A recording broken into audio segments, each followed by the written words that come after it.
तो चलिए छात्रों, आपका यहाँ पे 101% आपका रियल क्वेश्चन पेपर आपका लेकर चुका हूँ।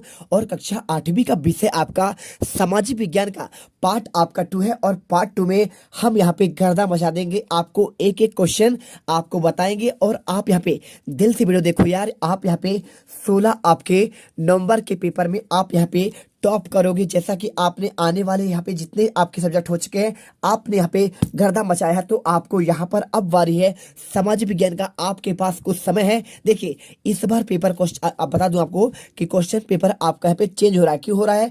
क्योंकि आपको यहाँ पे एमपी बोर्ड के आपके जो अधिकारी हैं उनको पता चल चुका है कि आपका समाज विज्ञान का पेपर, उससे पहले आपके लगातार पेपर थे, तो आपको उनको मौका नहीं मिला और उन्हें पता चल, लेकिन उन्हें पता चल चुका है कि आपका यूट्यूब पर पेपर आपका रियल क्वेश्चन पेपर डाल रहे हैं। और इसके लिए आपका सामाजिक विज्ञान का पेपर आपका चेंज होगा। ठीक है, तो आपको 100% आप यहाँ पे बात जान लीजिए कि आपका क्वेश्चन पेपर चेंज होगा। तो इसके लिए आपको यहाँ पे जितने आपके वीडियो आएंगे, देखिए बहुत सारे लोग आपका एक पेपर डाल देंगे, है ना, और आपको बता देंगे कि आपका यही क्वेश्चन पेपर आएगा, लेकिन आपका 101% आपका इस बार चेंज होगा। तो आपको नजर रखना है हमारे चैनल पर। कुछ ही यहाँ पे आपके यूट्यूबर हैं जो आपका जानते हैं इस बात को, तो आपको यहाँ पे पूरा भरोसा रखना है। और आपको यहाँ पे जितने आपको सेट बताए जाएं, आपके 2 या 3 सेट आपके यहाँ पे जारी किए गए हैं और उन्हीं में से आपका सेट आएगा। तो मेरे पास आपका यहाँ पे सेट ए है और ये आपका जो क्वेश्चन पेपर है आपका सेट आपका यहाँ पे दूसरा है। तो इसका आंसर आपको मैं दे रहा हूँ, जिससे आपके क्वेश्चन जितने भी आपके आए, आपका A to Z क्वेश्चन आपका एक भी बाहर ना हो। चलिए फटाफट आपको क्वेश्चन, यहाँ पे मैंने आपको 10 तक का आंसर आपको बता दिया था।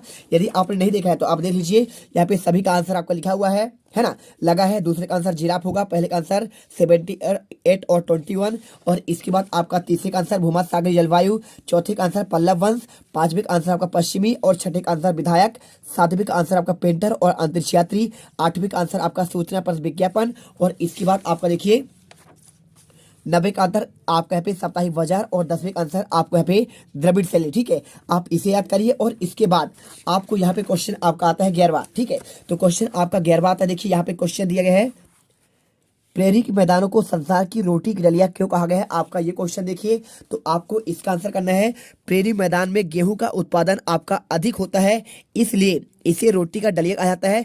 3 नंबर का क्वेश्चन है, अच्छे से याद करो, आप यहाँ पे टॉपर बनोगे। क्वेश्चन देखिए, क्वेश्चन आपका 12वां, क्यूबा को शक्कर का घर क्यों कहा जाता है? और इसका आंसर करिए, अधिक गन्ना उत्पादन होने के कारण क्यूबा को आपका शक्कर का घर कहा जाता है। आप ये आंसर करिए। और इसके बाद देखिए क्वेश्चन आपका यहाँ पे आता है आपका 13वां क्वेश्चन दिया है, काकोरी कांड स्वतंत्रता संग्राम क्रांतिकारियों को द्वारा आपका ब्रिटिश सरकार का खजाना लूटने से संबंधित था, जिसमें आपके काकोरी नामक स्थान पर ट्रेन को रोककर आपका लूटा गया था।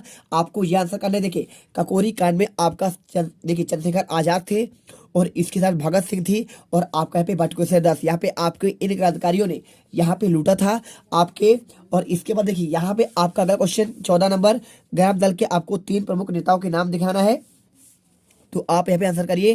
गणतंत्र दल के नेता आपके 3 नेता लाला लाजपत राय थे, और दूसरा आपका बाल गंगाधर तिलक, जिन्होंने किया था स्वराज मेरा जनसिद्ध अधिकार है, मैं इसे लेकर रहूंगा। और साइमन गो बैक आपका नारा लाला लाजपत राय ने दिया था, जो आपको यहाँ पे क्या हुआ था, आपको इसमें घायल हो गए थे और इनकी मृत्यु हो गई थी। बिपिन चंद्रपाल आपको यहाँ पे है। तीसरे देखिए, इसके बाद देखिए समुच्च रेखा किसे कहते हैं? आंसर करिए आप यहाँ पे, धरातल की बनावट और ढाल संबंधी छोटी छोटी आपके बातों को पूरा शुद्धता से आपका मानचित्र पर प्रदर्शित करने वाली विधि या माध्यम को समुच्च रेखा कहते हैं। देखिए, अगर मैं आंसर की बात करूं तो आपका यहाँ पे आपका जो लिखा गया है समुच्च रेखा, तो यहाँ पे क्या होता है, धरातल पर आपका जो बनावट ढाल होता है, तो आपको यहाँ पे पूरी शुद्धता से आपको जो आपका मापी जाती है उसे कहते हैं, आपका यहाँ पे मानचित्र पर दर्शाया जाता है समुच्च रेखा। और इसके बाद क्वेश्चन आपका यहाँ पे 16वां, वैश्वीकरण को आपको कोई 3 आपको लाभ बताना है। तो इसका आंसर करें। पहला लिखिए, वैश्वीकरण के आपके कारण पूंजी का प्रवाह बढ़ता है, और साथ में देखिए दूसरा आपको यहाँ पे अंतर्राष्ट्रीय उत्पादन में वृद्धि होती है। वैश्वीकरण क्या है? आपका यहाँ पे ग्लोबलाइजेशन, यानी आपका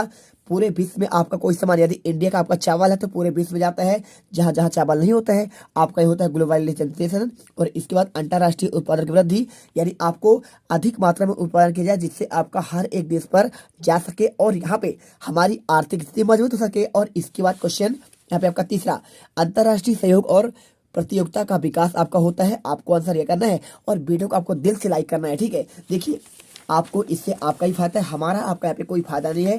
इससे आपको आने वाले वार्षिक का आपको आंसर मिलेगा। और इसके बाद खरीफ और रबी फसल के आपको अंतर बताना है। तो देखिए, खरीफ की बात करें तो देखिए आपको लिखना पड़ेगा यह जुलाई माह में आपका बोई जाती है। आपको पहला खरीफ की बात करें, बिल्कुल आपका देखिए आपका खरीफ कब होता है, आपका वर्षा के सीजन में, तो जुलाई माह में आपका पानी बरसता है और आपको इसी माह पर खरीफ की फसल बोई जाती है। और रबी फसल यह नवंबर माह में बोई जाती है और इसके बाद रबी नवंबर मतलब आपका जो अभी चल रहा है, ठीक है। और नवंबर में देखिए आपको यहाँ पे गेहूं का सीजन आता है और खरीफ की फसल कौन कौन से होते हैं, सोयाबीन होता है, मक्का होता है और आपका कपास होता है और धान होता है, गन्ना होता है। और अगर बात करें रबी की तो गेहूं होता है, चना होता है, मसूर होता है और मटर होता है। और इसके बाद देखिए वर्षा के पानी से सिंचाई होती है। आपको तीसरा पॉइंट होता है, बिल्कुल होता है, बरसात में आपका वर्षा के पानी से होगा। और आपका रबी फसल क्या होगा, किससे, कुआं से होगा, तालाब होगा, नहरें होंगे, नलकूप होंगे, इससे सिंचाई होगी। क्योंकि देखिए आपको पानी तो हर सीजन बरसेगा नहीं। और इसके बाद देखिए क्वेश्चन आपका आता है यहाँ पे 18वां,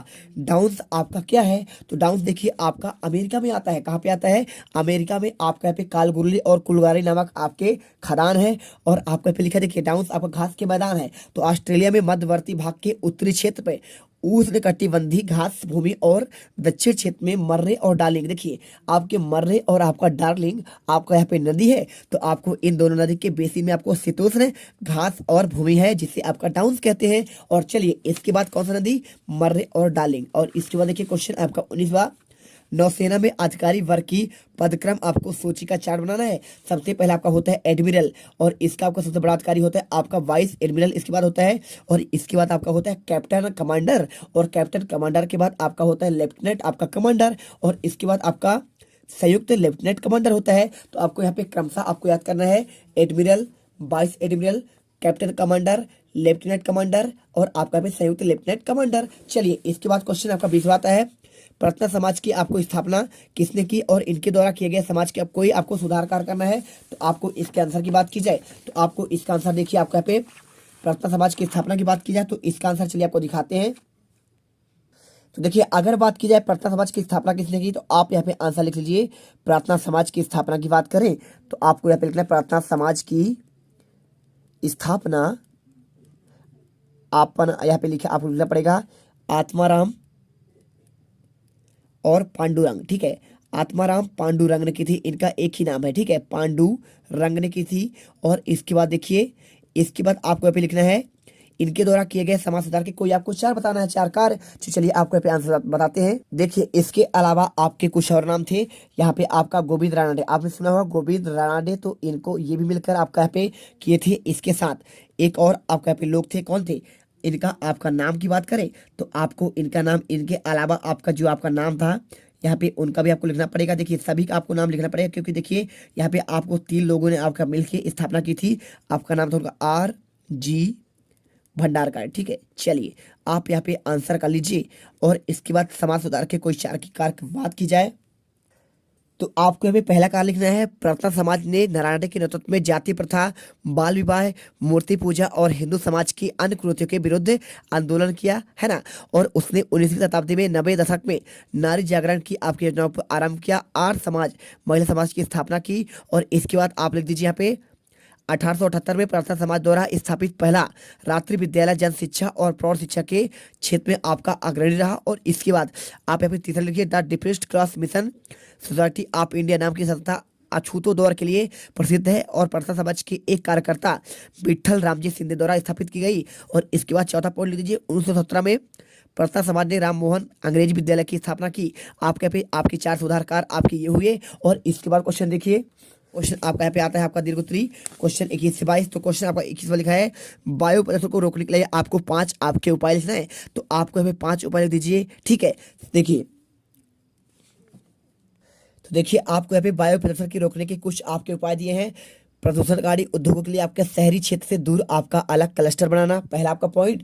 और दूसरा ऐसी तकनीक इस्तेमाल करना जिससे धुएं का अधिकतम अवशोषित भाग हो जाए और अपशिष्ट पदार्थ गैस से अधिक मात्रा में वायु पर न मिल पाए। और वाहनों में ईंधन के निकलने वाले धुएं पर आपका नियंत्रण करना। और चौथा पॉइंट, धुआं, यहाँ पे आपको लिखना पड़ेगा धुआं रहित चूल्हे और सौर ऊर्जा का प्रोत्साहन। और इसके बाद जीवाश्म ईंधन का आपका न्यूनतम इस्तेमाल और वनों की अनियंत्रित कटाई पर रोक लगाने के लिए साथ आपका निरंतर चलने वाले आपका वृक्षारोपण कार्यक्रम। तो आपको 1 2 3 4 5 6 दिए हैं आपका भाई, मात्र आपको 5 ही लिखने थे, आंसर करिए। और इसके बाद क्वेश्चन आपके यहाँ पे जल प्रदूषण आपका क्या है और जल प्रदूषण रोकने आपके 5 उपाय की बात कर रहा है। तो आपका लास्ट क्वेश्चन चलिए आंसर देते हैं आपको। तो देखिए कारण की बात की जाए तो आपको पहले रखना है औद्योगिक क्षेत्रों में प्रयोग हुए जल का आपका जल स्रोतों जैसे नदियों तालाबों और नहरों आदि में मिलना। दूसरा पॉइंट घरेलू तथा कृषि कार्यों में प्रयोग होने वाले जल का आपका स्रोतों पर मिलना है। और तीसरा पॉइंट घरेलू औद्योगिक चिकित्सीय क्षेत्र अपराधों का मिलना। ठीक है, आप यहाँ पे ऐसा करिए। और इसके बाद जल प्रदूषण को रोकने आपके 5 उपाय की बात कर रहा है, तो चलिए आपको यहाँ पे आंसर इसका भी दिखा देते हैं।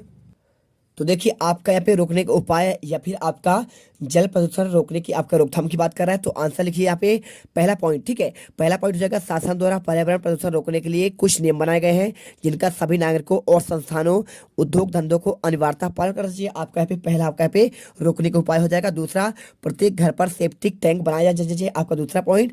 और शोधन के पूर्व औद्योगिक अपशिष्ट को जल पर नहीं छोड़ना चाहिए। और जल स्रोतों में आपको पशुओं को भी आपका नहीं धोना चाहिए। और इसके साथ कीटनाशियों कवकनाशियों इत्यादि के रूप में निम्नीकरण योग्य पदार्थों का प्रयोग करना चाहिए। और इसके साथ खतरनाक कीटनाशियों और उपयोग में प्रतिबंध आपका लगाना चाहिए। जल स्रोतों के जल शोधन में पर विशिष्ट आपका ध्यान देना चाहिए। साथ में बड़ी बड़ी फैक्ट्रियों पर जल शोधन संयंत्रों को लगाना चाहिए। इनके द्वारा निकला गया जल शुद्ध होने के बाद आपका जल स्रोतों में जा सके। आपका यहाँ पे इतने सारे पॉइंट है, आप जो चाहिए आप यहाँ पे 5 कर लीजिए, पूरे नंबर आपको मिल जाएंगे। तो चलिए यहाँ से क्वेश्चन आपके 22 क्वेश्चन कंप्लीट होते हैं और आपको यहाँ पे हर एक क्वेश्चन का हमने आंसर दे दिया है। आप फटाफट इन्हें याद कर लीजिए, तभी आप क्या कर पाएंगे, यहाँ पे आपका पेपर में टॉप कर पाएंगे। तो मिलते हैं नेक्स्ट वीडियो पर। जय हिंद जय भारत। और वीडियो दिल से पसंद आई हो तभी आप लाइक करिएगा। और आपको यदि आने वाले रियल पेपर चाहिए तो आप यहाँ पे सब्सक्राइब करिए। और आपका यहाँ पे मिलते हैं नेक्स्ट वीडियो पर।